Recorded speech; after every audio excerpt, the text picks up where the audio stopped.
ఉండి ఉండి ఉరిమినట్లు అమెరికా అధ్యక్షుడు డొనాల్డ్ ట్రంప్ ప్రకటనలు తయారయ్యాయి. ఎప్పుడు ఎవరిపై ఒక్కోసారి ఏ దేశంపై విరుచుకుపడతారో తెలియని అయోమయ స్థితి నెలకొంది. డొనాల్డ్ ట్రంప్ అమెరికా అధ్యక్షుడు కావడంతో భారతీయులు సంబరం చేసుకున్నారు. ప్రధాని నరేంద్ర మోడీ, డొనాల్డ్ ట్రంప్ మధ్య సఖ్యత, చక్కటి అనుబంధం, రెండు దేశాల మధ్య దౌత్య, ఆర్థిక, వాణిజ్య బంధం అద్భుతంగా ఉంది. డొనాల్డ్ ట్రంప్ అధికారంలోకి రాగానే చైనా, ఆసియాలోని పలు దేశాల ఆంక్షలు విధించారు. ఆయా దేశ యువత ఉద్యోగాలపై కోతలు విధించారు. ఫలితంగా భారత యువతకు అమెరికాలో అధిక సంఖ్యలో ఉద్యోగాలు వస్తాయని ఆశ కల్పించారు.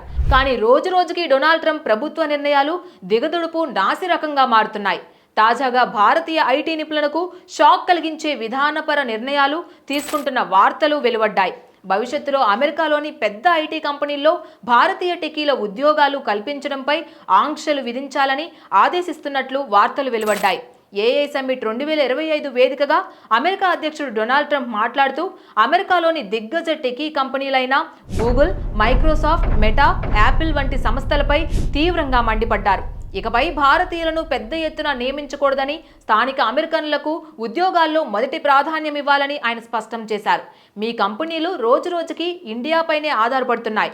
నా కాలంలో ఇది ఎప్పటికీ జరగలేదు. నేను తిరిగి అధికారంలోకి వస్తే ఇది తిరిగి జరగదు అని ఘాటుగా వ్యాఖ్యానించారు. యాపిల్ కంపెనీపై ట్రంప్ ప్రత్యేకంగా స్పందించారు. మీరు ఐఫోన్స్ను చైనా, ఇండియా లాంటి దేశాల్లో తయారు చేస్తున్నారన్నదే నాకు తెలుసు.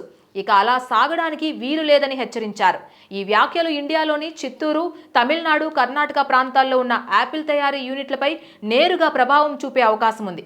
ఇక ట్రంప్ వ్యాఖ్యల వల్ల భారతీయ టెకీ ఉద్యోగులకు గట్టి షాక్ తగిలే అవకాశం ఉంది. ట్రంప్ మరో ముఖ్యమైన అంశాన్ని పేర్కొన్నారు. ఏఐ వ్యవస్థలు వోక్ ఐడియాలజీస్, అత్యంత సామాజిక చైతన్య దృష్టికోణాల నుండి దూరంగా ఉండాలన్న డిమాండ్ చేశారు. అంతేకాక అమెరికాలోని డేటా సెంటర్లు స్థాపించి ఏఐ టెక్నాలజీ ఎగుమతులను ప్రోత్సహించాల్సిన అవసరం ఉందని సూచించారు. ఇది భారత్లో ఐఫోన్స్ తయారీకి దెబ్బ.